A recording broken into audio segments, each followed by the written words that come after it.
നമ്മൾ ഉണ്ടാക്കുന്നത് ഒരു ബർഗറാണ്. ഡിസ്ക്ലെയിമർ പറയാണ്, ഇതുണ്ടാക്കുന്ന ആൾക്കാർ ഒരു 16 വയസ്സിനെങ്കിലും പ്രായമുള്ളവരുണ്ടാക്കണം, അല്ലെങ്കിൽ നിങ്ങളുടെ കൈ നല്ല രീതിയിൽ പൊള്ളാനൊക്കെ ഉള്ള സാധ്യതയുണ്ട്. അപ്പോൾ ആദ്യം തന്നെ നമ്മൾ ഉണ്ടാക്കാൻ പോകുന്നത് പാറ്റിയാണ്. പാറ്റിക്ക് വേണ്ടിയിട്ട് ബോൺലെസ് ചിക്കൻ എടുത്ത് മിക്സിയിലിട്ട് നല്ല ബ്ലെൻഡ് ചെയ്ത് അതിലേക്ക് കുറച്ച് pepper powder, salt and some chilli കൂടി ആഡ് ചെയ്ത് അങ്ങോട്ട് മിക്സ് ചെയ്യുക. ദെൻ നമ്മളതൊന്ന് അരച്ചെടുത്ത് അതിലേക്ക് കുറച്ച്, നിങ്ങൾക്ക് വേണമെങ്കിൽ എഗ്ഗ് ഇടാം, അല്ലെങ്കിൽ നിങ്ങൾക്ക് മയോണൈസ് ഇടാം. എഗ്ഗാണ് കൂടുതലിടുന്നത്. നമുക്ക് എഗ്ഗ് ഇല്ലാത്തതുകൊണ്ട് നമ്മൾ മയോണൈസും കൂടി ആഡ് ചെയ്തു. അതിനുശേഷം നമ്മൾ നന്നായിട്ട് ഫ്രൈ ചെയ്തെടുക്കുക. ദെൻ നമുക്ക് സോസ് ഉണ്ടാക്കാം. മയോണൈസും കെച്ചപ്പും കൂടി ഇട്ട് മിക്സ് ചെയ്യുക. അപ്പോൾ നമ്മുടെ സോസ് സെറ്റായിട്ടുണ്ട്. ഇനി നമ്മൾ നമ്മുടെ ബർഗർ എടുക്കുക. ബർഗറിന് വേണ്ടിയുള്ള ബണ്ണ് എടുക്കുക.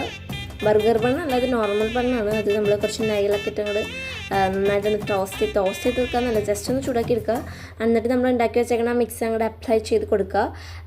എന്നിട്ട് നമ്മൾ അതിലേക്ക് നമ്മൾ കുറച്ച് വെജീസും കാര്യങ്ങളൊക്കെ ഇടുന്നുണ്ട്. വെജീസ് എന്താണെന്നൊക്കെ വെച്ചാൽ നമ്മുടെ ക്യാബേജിൻ്റെ ലീഫ് ഒരു 2-3 വെക്കണം, ഒരുപാടൊന്നും വെക്കാനുള്ള. പിന്നെ കുറച്ച് ഒനിയൻ, പിന്നെ നമ്മൾ കുറച്ച് കുക്കുംബർ വെക്കുന്നുണ്ട്. നമുക്ക് വേണമെങ്കിൽ ടൊമാറ്റോ, ക്യാപ്സിക്കം ഇതൊക്കെ ആഡ് ചെയ്യും. ഇത് രണ്ടും എനിക്ക് ഇഷ്ടമില്ലാത്തതുകൊണ്ട് ഞാൻ ഇതൊന്നും ആഡ് ചെയ്യുന്നില്ല. പിന്നെ വേണമെങ്കിൽ ചീസും കൂടി ആഡ് ചെയ്യും. നമ്മളിത് പൂവർ ബർഗർ ഉണ്ടാക്കുന്നത്. റിച്ച് ബർഗർ ഉണ്ടാക്കുന്നവർക്ക് റിച്ച് ബർഗർ പോലെ കുറച്ച് സാധനം കൂടി ആഡ് ചെയ്യുന്നതാണ്. ഇത് നമ്മൾ വളരെയധികം പൂവറായിട്ടുള്ളതാണ് ഉണ്ടാക്കുന്നത്.